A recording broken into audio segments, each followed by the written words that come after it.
कि बहुत सारे लोग कर्नाटक में टीपू सुल्तान को भगवान बनाते हैं, टीपू सुल्तान को अपना बाप मानते हैं, और भगवे के राज में जो पाकिस्तान जिंदाबाद बोलेगा उसके पिछवाड़े में ठोका भी जाएगा। माता की जय श्री राम, जय श्री राम। छत्रपति शिवाजी महाराज जी की, जीजा माता की, संभाजी राजा की। आज आपके इस विजयपुर में छत्रपति शिवाजी महाराज की जयंती के शुभ अवसर पर जो इतनी बड़ी संख्या में जो छत्रपति शिवाजी महाराज के नावड़े यहाँ पर पधारे हैं, मैं आप सबको जय श्री राम कहता हूं। और इस कार्यक्रम को सफल करने के लिए कई वर्षों से जनता सेवा ग्रुप को सहयोग करते हुए जो इस क्षेत्र के हमारे बड़े भाई, जो हमारे विधायक है बीआरपी जी को भी मेरी तरफ से धन्यवाद प्रकट करता हूं।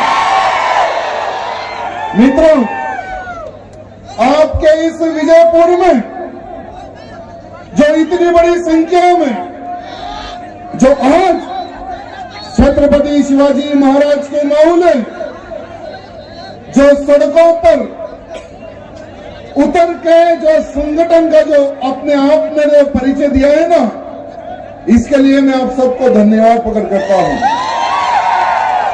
मित्रों, आज ऐसे महान व्यक्ति की हम लोग जयंती मना रहे हैं। काशी की कला जाती, मथुरा मस्जिद होती, अगर शिवाजी न होता तो हम हिंदू की सुन्नत होती। ये वो व्यक्ति है, इनके त्याग के कारण आज हम गर्व से कह रहे हैं कि हम हिंदू हैं। अगर शिवाजी न होते तो सोचो हम कहां होते। अगर शिवाजी न होते तो सोचो हम कहां होते। आज छत्रपति शिवाजी महाराज योद्धा ने उन औरंगजेबों से लोहा लिया,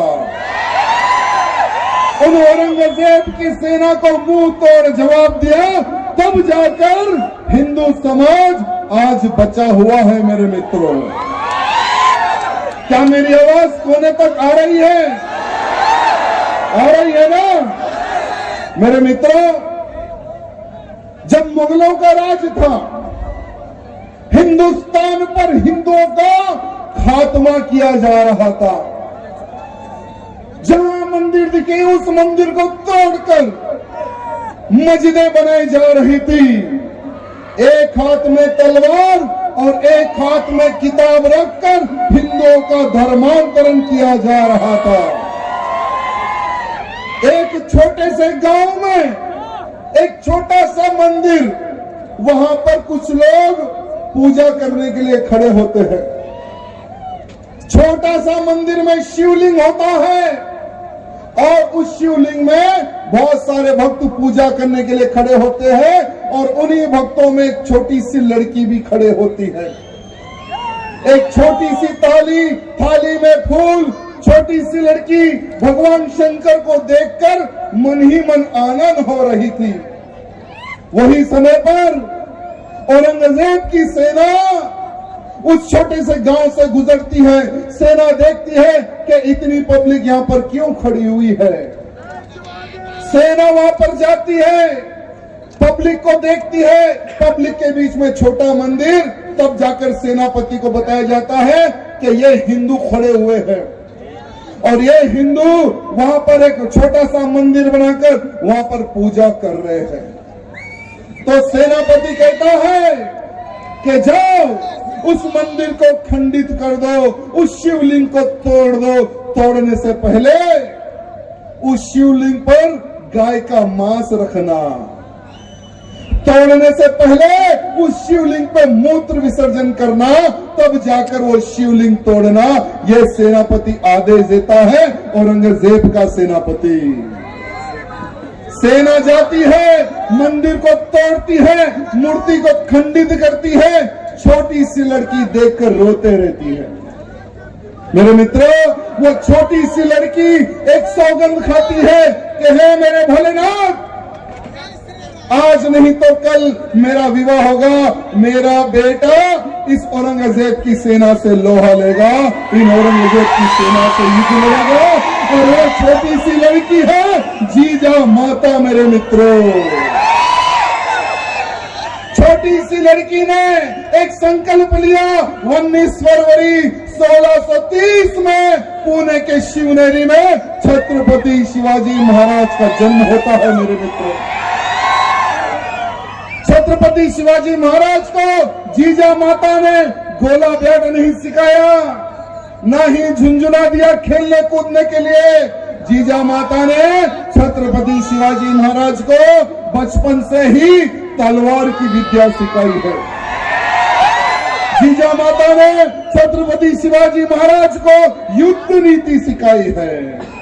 जीजा माता ने छत्रपति शिवाजी महाराज को महाभारत सारे पुराणों का ज्ञान दिया। मेरे मित्रों, 12 साल की उम्र में छत्रपति शिवाजी महाराज ने गौ माता के प्राण बचाए थे। केवल 12 साल की उम्र में एक कसाई गौ माता को काटने के लिए ले जाता है। सारे गांव के लोग देखते हैं, गाय पुकारती है, गाय रोती है, कोई गाय को बचाने के लिए नहीं जाता। वही समय पर हमारा छोटा सा बालक शिवा पहुंच जाता है।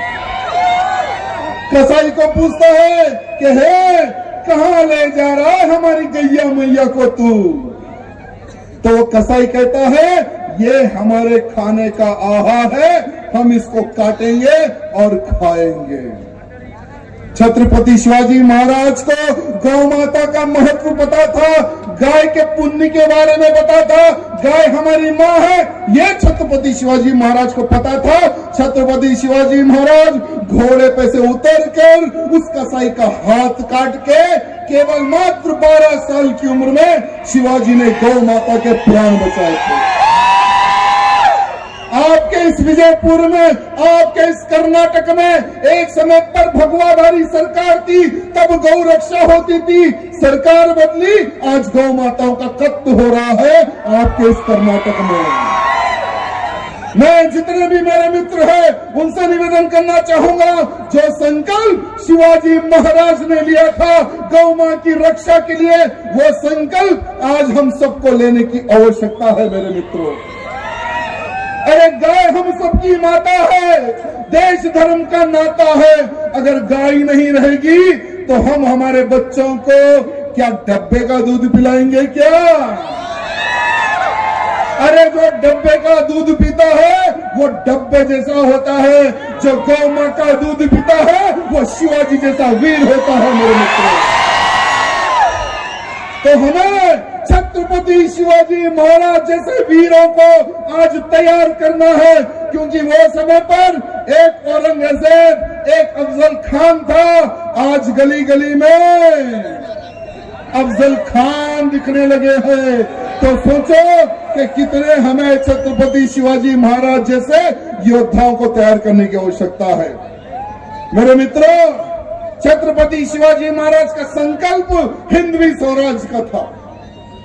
छत्रपति शिवाजी महाराज नारी का सम्मान करते थे। मेरे मित्रों, छत्रपति शिवाजी महाराज की सेना में एक आपाजी सोंदलकर एक सेनापति थे। उनको पता चला कि औरंगजेब का सोना चांदी हीरे जवाहरात जो मंदिरों को हमला करके लूटा गया, जो हिंदुओं को मार के लूटा गया, जो स्त्रियों का बलात्कार करके लूटा गया, वो सोना चांदी हीरे जवाहरात जा रहे हैं। आपा जी को पता चलते एक सेना का निर्माण करके उस जो लोग ले जाते हैं, जो औरंगजेब की सेना नहीं है, तो हम पे हमला करके सारा का सारा हीरे जवाहरात सोना हमारे आपा जी लूट लेते हैं। मेरे मित्रों, साथ ही साथ एक छोटी सी बग्गी में वजीर खान की बहू भी रहती है। आपा जी सोचते हैं कि महाराज को मैं ये बहू भी गिफ्ट करूंगा, ये नारी भी गिफ्ट करूंगा, क्योंकि हमने देखा है मुसलमान राजाओं के आजू बाजू बहुत सारी नारियां होती है, दासियां होती है, लेकिन हमारे शिवा के आजू बाजू हमने कोई दासी नहीं देखी है। क्यों ना हमारे शिवा को ये नारी मैं गिफ्ट में दे दूं। आपा जी सोने चांदी हीरे जवाहरात के साथ में वजीर खान की बहू को भी ले जाते हैं और शिवाजी महाराज के सामने पेश करते हैं कि शिवाजी महाराज देखिए सोना चांदी हीरे जवाहरात, साथ में वजीर खान की बहू भी मैं लाया हूं। छत्रपति शिवाजी महाराज क्रोधित होकर कहते हैं कि आपा जी तुमने ये बहुत बड़ा पाप किया है। अरे जो मुसलमान राजा हिंदू राजाओं को मारकर, हिंदू सैनिकों को मारकर उनकी नारियों के साथ बलात्कार करते थे, सैनिकों से बलात्कार करवाते थे, अगर हम भी नारी का सम्मान नहीं करेंगे तो इनमें और हम में क्या फर्क रहेगा। नारी को मान सम्मान जहां जाना चाहती है नारी को पहुंचा दो। और नारी के बारे में शिवाजी कहते हैं कि हे मां, हमारे सेनापति से गलती हुई है, हमारे सेनापति को क्षमा कर दो। और आप कितनी सुंदर हो, काश मेरी मां भी आप जैसी सुंदर होती तो मैं कितना सुंदर होता, मैं कितना सुंदर होता।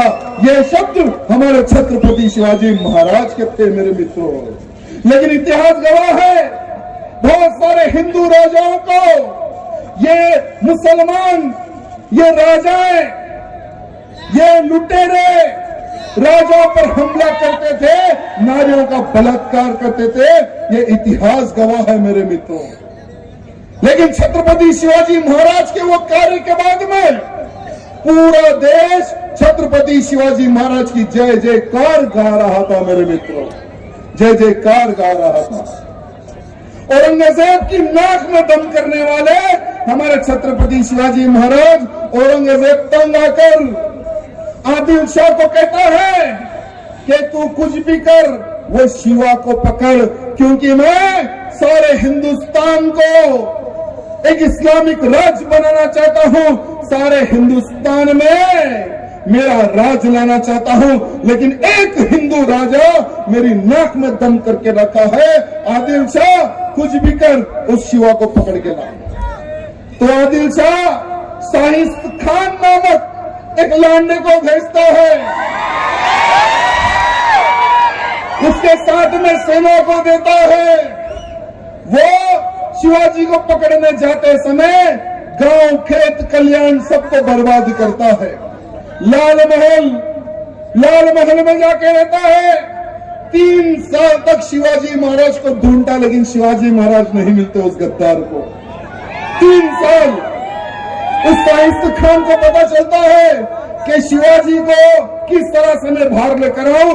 उस शाहिद खान को पता चलता है कि शिवाजी मठ मंदिर और जनता से प्रेम करने वाला व्यक्ति है। तो मंदिरें तोड़ना प्रारंभ किया, महिलाओं के साथ बलात्कार करना प्रारंभ किया। छत्रपति शिवाजी महाराज को पता चलने के बाद में हमारे शिवाजी एक प्लान करते हैं कि इस भोसड़ी को तो जवाब देना ही है। छत्रपति शिवाजी महाराज एक पत्र लिखते हैं, अपने सैनिक द्वारा भेजते हैं, एक झूठी मूठी बारात निकालने का प्लान करते हैं, क्योंकि लाल महल से ही दूसरे गांव को जाने का एक ही एक रास्ता है। कोई अंदर जा नहीं सकता, कोई बाहर आ नहीं सकता। अंदर जाना है तो लाल महल से, बाहर जाना है तो लाल महल से। और वो गद्दार लाल महल में कब्जा बनाकर बैठा था। तो शिवाजी महाराज झूठी मोटी बारात निकालकर लाल महल में घुसते हैं। सभी सैनिकों को लाल महल में हर कोने कोने पर स्थापित करते हैं। और जहां पर ये शाहिद खान हरामी सोता है, वहां पर हमारे शिवाजी काल का रूप लेकर खड़े हो जाते हैं।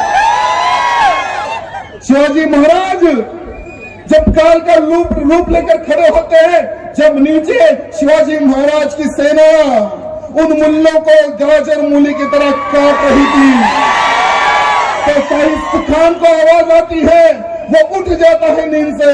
जब नींद से उठता है तो सामने उसके बड़े अब्बा को पाता है वो। और शिवाजी महाराज बोलते हैं कि देख, शिवा शिवा बोलता है ना, देख मैं हूं शिवाजी। तो वो घबरा कर भागने का प्रयत्न करता है, खिड़की से कूदने का प्रयत्न करता है। शिवाजी महाराज तलवार निकालकर हमला करते हैं, उस हरामी की 3 उंगलियां कट हो जाती है। वहां से कूदकर जहां पे इनका जनान खाना यानी महिलाओं का रूम, वहां जाकर बुर्का पहन के छुप जाता है शाहिस्त खान। अरे हम हिंदुओं के डर से तो तुम लोगों ने बुर्के पहन लिए थे वो समय पर। अरे एक शिवाजी के डर से तुम लोगों ने बुर्के पहनकर महिलाओं के बीच में छुप गए थे तुम लोग। शिवाजी महाराज जब वो महिलाओं के रूम में जाते हैं, कहते हैं कि कहाँ है वो शाहिस्त खान, कह देना कि वो मेरा राज्य छोड़ के चले जाए, नहीं तो उसकी गर्दन काट कर फुटबॉल खेलूंगा। शाहिस्त खान भाग जाता है, लेकिन इतिहास गवाह है मेरे मित्रों। सर्जिकल स्ट्राइक आपने सुना होगा, जब पुलवामा में हमारे वीर सैनिकों पर हमला करते हैं आतंकी, 18 हमारे वीर सैनिक मारे जाते हैं, तो प्रधानमंत्री मोदी जी कहते हैं कि ये लांडे जहां है वहां पर घुस के मारो। पाकिस्तान में हमारी सेना जाती है, हमारी आर्मी घुसती है, सर्जिकल स्ट्राइक करती है, और जहां आतंकवादी सोते थे रहते थे वहां पर ठोक के हमारी सेना वापस आती है।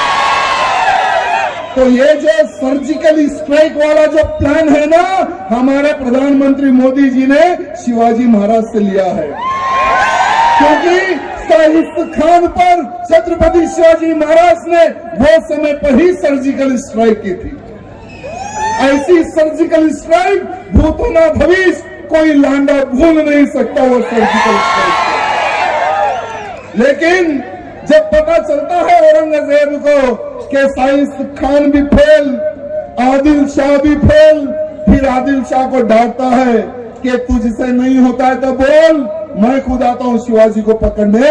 तो शाहिस्त खान बोलता है मुझे एक मौका दे दे, लास्ट एक मौका दे दे, मैं शिवा को पकड़ के लाऊंगा। तो आपके ही इस बीजापुर में, आपके ही इस विजयपुर में वो आदिल शाह एक मीटिंग लगाता है। उसकी दादी और आदिल शाह एक सभा लगा कर कहते हैं कि कौन पकड़ेगा शिवाजी को, जो पकड़ेगा उसे मुंह मांगा इनाम और बड़ी पदवी दी जाएगी। कोई भी लांडा सामने नहीं आता। शिवाजी के नाम से सबकी फटती थी वो समय पर। तो एक आता है बीच में से अफजल खान। अफजल खान कहता है कि मैं पकड़ के लाऊंगा शिवा को, घोड़े से बिना उतरे रस्सी से पकड़ के ला लूंगा मैं शिवा को। उसकी बातें सुनकर आदिल शाह और उसकी दादी एक बड़ी सेना देती है कि जाओ शिवा को पकड़ के लाओ।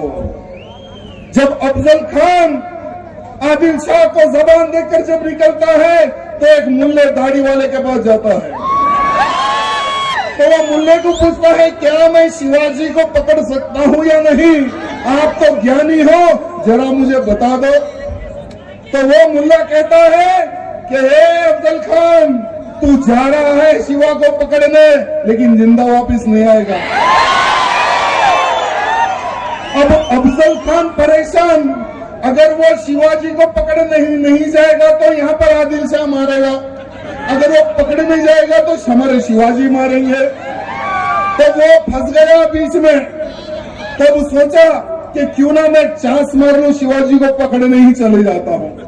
तो फिर वो सोचता है कि अगर मैं मर गया तो मेरी जो 63 यानी 63 जो मेरी बीवियां हैं उनका क्या होगा, वो कहां कहां जाएगी, वो किस किस के पास जाएगी, वो किस किस से शादी करेगी। वो सोच लेता है, वो सोच कर क्या कहता है कि सारी की सारी 63 उसकी बीवियों को एक जगह बुलाकर सबको मार के एक कुआं में डाल देता है। 63 बीवियों का मर्डर करके कुआं में डाल देता है, तब जाता है शिवाजी को पकड़ने के लिए। लेकिन अफजल खान ने जितना हिंदुओं पर अत्याचार किया मेरे मित्रों, बहुत अत्याचार अफजल खान ने किया। शिवाजी महाराज को पकड़ने जब बीजापुर से निकलता है तो तुलजापुर भवानी मंदिर को तोड़ता है, पंढरपुर पंढरीनाथ भगवान का मंदिर तोड़ता है। जब मैया को पता चलता है कि हमारी कुल देवी तुलजा भवानी मंदिर को इसने खंडित कर दिया, शिवाजी महाराज को बुलाकर जीजा मैया कहती है कि उस अफजल खान का कटा हुआ सर मेरे कदमों में चाहिए शिवा। छत्रपति शिवाजी महाराज जीजा मैया को जबान देते हैं, सौगंध खाते हैं और एक योजना बनाते हैं और एक पत्र लिखते हैं कि अफजल खान तेरी शक्तिशाली सेना देखकर मैं डर गया, तेरा इतना बलवान शरीर देखकर मैं डर गया, मैं तेरे से मिलना चाहता हूं और मैं कॉम्प्रोमाइज करना चाहता हूं, ना तेरी जगह ना मेरी जगह प्रतापगढ़ किले के नीचे हम मिलेंगे। अफजल खान खुश हो जाता है, वो सोचता है कि मैं शिवा को तो बहुत बड़ा बलवान समझता था, लेकिन शिवा तो एक चूहा निकला, वो तो डर गया, अब तो मैं विजय हो गया। वो बेफिक्र हो जाता है और शिवाजी महाराज कहते हैं कि तेरे 4 सैनिक और मेरे 4 सैनिक हम मिलेंगे। तो ये अफजल खान ऑलरेडी प्लान कर चुका होता, एक खंजर पीठ में छुपा कर जाता है, वो सोच लेता है कि शिवाजी को मैं दबा के मारूंगा यानी तो पीठ में छुरा भोंक कर मार दूंगा। मेरे मित्रों, इतिहास गवाह है कि इन हरामियों ने हमेशा पीछे से वार किया। अरे आमने सामने लड़ने की तो इनमें दम नहीं है, हमेशा पीछे से वार करने वाली इनकी कौम और इनकी नस्ल है। मेरे भाइयों, जब छत्रपति शिवाजी महाराज अफजल खान से मिलने जाते हैं, अफजल खान कहता है कि आ शिवा गले मिल, माफी मांग। शिवाजी महाराज समझ जाते हैं तो बागन का ऑलरेडी हाथ में पहन के जाते हैं और अपने आप को पूरा ब्लड प्रूफ कर लेते हैं शिवाजी महाराज। जब संभाजी से मिलने जाते हैं,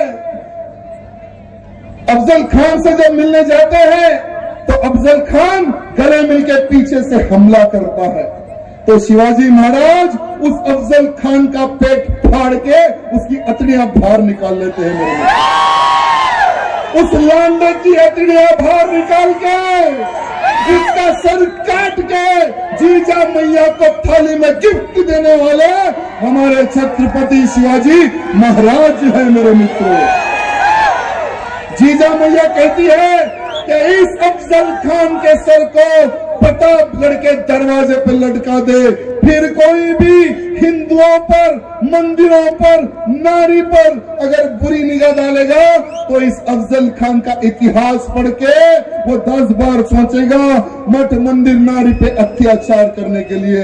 ऐसे थे हमारे छत्रपति शिवाजी महाराज। मेरे मित्रों, वैसे तो इतिहास अगर हम कहना शुरू करें तो बहुत बड़ा इतिहास है। मेरे मित्रों, भूतो न भविष्य, कभी इतिहास छत्रपति शिवाजी महाराज का कभी खत्म नहीं होता और हमेशा से छत्रपति शिवाजी महाराज की एक सोच थी, दुश्मन को कभी जिंदा नहीं छोड़ते थे, कभी दुश्मन को जिंदा नहीं छोड़ते थे। जब दुश्मन हाथ में मिला उसका खत्म कर देते, उसका खात्मा करने वाले हमारे छत्रपति शिवाजी महाराज। मेरे मित्रों, लेकिन हर इंसान को मौत है। मेरे मित्रों, आपको भी मरना है, हमें भी मरना है। हमारे छत्रपति शिवाजी महाराज भी इस संसार को छोड़कर चले गए। इस संसार को छोड़कर जाने के बाद में औरंगजेब दिवाली मनाता है, मिठाई बांटता है, तो मेरा सबसे बड़ा दुश्मन खत्म हो गया।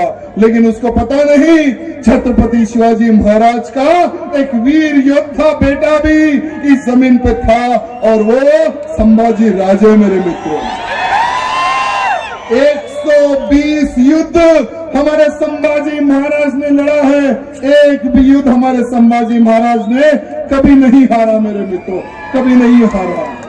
लेकिन दुर्भाग्य है, अरे हमें तो अपने में लूटा, गैरों में कहां दम था। वो समय पर भी संभाजी महाराज को पकड़वाने वाला हमारा ही व्यक्ति था। मेरे मित्रों, जब संभाजी महाराज को पकड़ के आगरा ले जाते हैं, दिल्ली ले जाते हैं, तो ये औरंगजेब संभाजी महाराज को मिलने आता है। कवि कलश को कहता है, संभाजी महाराज को कहता है कि तुम इस्लाम कबूल कर लो। तुम्हारे जैसा एक मराठा अगर मेरी सेना में है तो मैं पूरे इस्लाम का राज पूरे भारत में लेकर आऊंगा। लेकिन संभाजी महाराज क्या कहते पता है? अरे औरंगजेब, छत्रपति शिवाजी महाराज का बेटा हूं, मर सकता हूं, लेकिन तेरा इस्लाम कबूल नहीं करूंगा। ये कहने वाले हमारे संभाजी राजे, मेरे मित्रों। संभाजी महाराज को उस सेनाओं को कहता है कि हर दिन इसका एक अंग काटो। संभाजी महाराज जब तक इस्लाम कबूल ना कर ले, इसके ऊपर अत्याचार करते रहो। मेरे मित्रों, आज तक भविष्य में इतनी भयंकर मौत किसी को नहीं मिली होंगी जितनी भयंकर मौत हमारे संभाजी महाराज को इस औरंगजेब ने दी। मेरे मित्रों, कुछ लोग कहते हैं, सेकुलर नेताएं कहते हैं कि अरे भाई वो जमाना गया, अब हम क्यों याद करें, अब क्यों हम याद करें, शिवाजी के बलिदान को क्यों याद करें, संभाजी के बलिदान को क्यों याद करें। तो मैं उन हरामियों को कहना चाहूंगा, जब तुम लोग बाबरी मस्जिद को नहीं भूल सकते तो हम हमारे संभाजी के बलिदान को भी नहीं भूल सकते। जब तुम लोग पार्लियामेंट में ठहर के कहते हैं बाबरी मस्जिद थी, है और रहेगी, हमारी आने वाली पुश्तों को हम बाबरी मस्जिद की शहादत बताते रहेंगे, तो बेटा सुन, हम भी हमारे छत्रपति शिवाजी महाराज की वीरता और संभाजी महाराज की वीरता और कार सेवा भी हम हमारे बच्चों को सिखाते रहेंगे। अरे 39 डेज संभाजी महाराज के हर अंग को कट करके उगादी के दिन संभाजी महाराज की गर्दन काट के किले पर लगाने वाला वो औरंगजेब था। मेरे मित्रों, हम नहीं भूलेंगे संभाजी महाराज पर हुए अत्याचार को, हम नहीं भूलेंगे हमारे हिंदुओं पर किए गए अत्याचार को, हम नहीं भूलेंगे हमारी नारियों के साथ किया गया बलात्कार को, हम नहीं भूलेंगे और न ही हम भूलने देंगे। मेरे मित्रों, आज बहुत सारे लोगों की सोच है, कुछ ही दिन पहले हमने देखा है कि बहुत सारे लोग कर्नाटक में टीपू सुल्तान को भगवान बनाते हैं, टीपू सुल्तान को अपना बाप मानते हैं। मैं एक यूट्यूब पर एक चैनल देख रहा था, टाइम्स नाउ भारत। उस टाइम्स नाउ भारत में टीपू सुल्तान के बारे में जो बताया गया, मेरे मित्रों, हर वो नौजवान को टीपू सुल्तान के इतिहास को जानने और समझने की आवश्यकता है। जब हम छोटे थे, जब the legend of Tipu Sultan का एक छोटा सा एपिसोड बताया जाता था, बहुत सारे हमारे परिवार के लोग नहा धोकर पूजा पाठ करके टीवी के सामने बैठ जाते थे कि भाई टीपू सुल्तान जिसने देश के लिए लड़ा, उसका अभी एपिसोड आने वाला है, खुद देखते थे और बच्चों को दिखाते थे, टीपू सुल्तान का इतिहास बताते थे। लेकिन जो जिसने एपिसोड बनाया उसको हिंदुओं पर किए गए अत्याचार नहीं दिखे। जिसने एपिसोड बनाया नारियों के साथ बलात्कार करवाता था टीपू सुल्तान, और वो नारियों के छोटे छोटे बच्चों को नारियों के बलात्कार करने के बाद में फांसी पर उन महिलाओं को लटकाकर बच्चों को भी फांसी देने वाला वो टीपू सुल्तान था। मेरे मित्रों, अरे टीपू सुल्तान की तलवार जो विजय माल्या ने खरीदी है, उसकी तलवार की जो हैंडल है, उस हैंडल पे क्या लिखा हुआ है, मैं आज पूछना चाहता हूं उन लोगों से, उन सेकुलर नेताओं से जो टीपू सुल्तान को अपना बाप मानते हैं। मेरी तलवार चमक रही है काफिरों का खून पीने के लिए, यह लिखा हुआ है टीपू सुल्तान की तलवार की उस हैंडल पे। मेरे मित्रों, अरे कईयों गांवों को लूटा, कईयों ब्राह्मणों का मर्डर किया, कईयों नारियों का बलात्कार किया, कईयों का धर्मांतरण करने वाला टीपू सुल्तान नहीं तो कौन था, मैं आज पूछना चाहता हूं। मेरे मित्रों, आपके इस कर्नाटक क्षेत्र में ही आज हम देख रहे हैं टीपू सुल्तान चौक, टीपू सुल्तान बस्ती, टीपू सुल्तान की प्रतिमाएं बिठा रही हैं। ये दुर्भाग्य की बात है। ये जो वोट के भिखारी जो नेता है ना, ये वोट के भिखारी नेताओं को सबक आपको ही सिखाना है मेरे मित्रों, नहीं तो कोई इनको सबक सिखा नहीं सकेगा। वोट के खातिर टीपू सुल्तान को अपना अब्बा भी मान लेंगे ये लोग। अरे मैंने कुछ ही दिन पहले जब मैं एक नेशनल न्यूज को फॉलो कर रहा था तो ब्रेकिंग न्यूज आई उस चैनल पर। ब्रेकिंग न्यूज ये थी कि कर्नाटक की विधानसभा के बाहर पाकिस्तान जिंदाबाद के नारे लग रहे थे। अरे नारे लगाने वाले कौन थे और वो कौन हुसैन जीतने के बाद में जिसके समर्थन में लगा रहे थे, और पाकिस्तान जिंदाबाद के ही नारे क्यों, मैं पूछना चाहता हूं। अरे कभी पाकिस्तान जाकर देखो, पाकिस्तान में तुम लोगों को मुहाजिर कहा जाता है। मुहाजिर, मुहाजिर का मतलब है कुत्ता, मुहाजिर का मतलब है भगोड़ा, मुहाजिर का मतलब है नीच इंसान को वो लोग मुहाजिर कहते हैं। भारत के मुसलमानों को पाकिस्तान में मुहाजिर कह के पुकारा जाता है, और ये लोग पाकिस्तान जिंदाबाद के नारे लगाते थे। अरे ISI वाले भी पाकिस्तान के नारे लगाते हैं, PFI वाले भी पाकिस्तान के नारे लगाते हैं। ओल्ड सिटी वाला मेरा बड़ा साले की रैली निकलती है तो उसकी रैली में भी पाकिस्तान के जिंदाबाद के नारे लगते हैं। मैं उन कभी सभी कमीनों को कहना चाहूंगा जो पाकिस्तान का नारा लगाते हैं, बेटा ये भारत देश है और भारत देश में भगवे का राज है, और भगवे के राज में जो पाकिस्तान जिंदाबाद बोलेगा उसके पिछवाड़े में ठोका भी जाएगा। ये बात ध्यान रखना। और साथ ही साथ यहाँ पर जितने भी मेरे नौजवान हैं, यहाँ से आपको एक सौगंध लेकर जाना है, एक संकल्प लेकर जाना है, और हमारे विधायक जी बात करने के बाद में जाना है। जितने लोगों के पास फोन है सब लोग अपनी लाइट ऑन करें फोन की, यानी ऊपर तो तारे हैं, हमें नीचे भी तारे दिखाना है। सोशल मीडिया के माध्यम से विजयपुर के हिंदुओं का संगठन, विजयपुर के हिंदुओं की शक्ति को हमें बताना है, और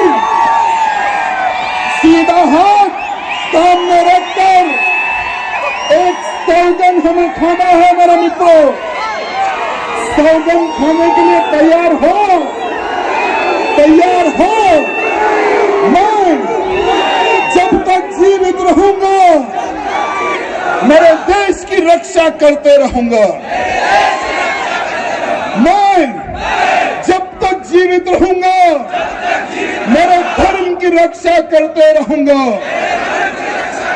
मैं धर्मांतरण के खिलाफ युद्ध लड़ूंगा,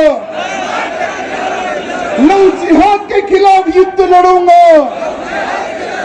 मैं मेरे भारत को जब तक हिंदू राष्ट्र घोषित नहीं करवाता हूं मैं शांत नहीं बैठूंगा। मेरी गौ मां की रक्षा करूंगा, मेरी नारी की रक्षा करूंगा। बोलो भारत माता की, भारत माता की जय श्री राम, जय श्री राम, जय शिवा सरदार की, जय महाराणा प्रताप की कहना है, जय शिवा सरदार की, जय शिवा सरदार की। बहुत बहुत धन्यवाद। जय श्री राम। जायकेदार पकवान का नाम भी ग्रैंड फैमिली रेस्टोरेंट, जहां मिलेंगे आपको हर तरह के वैरायटीज का खाना जो आपको उंगलियां चबाने पर कर देगा मजबूर। खाने के इस खजाने में आपके बर्थडे, कई तरह की पार्टियां और अपनों के साथ मिल बैठ के बिता सकते हैं खुशियों के पल। B grand family restaurant, central bus stand Bijapur.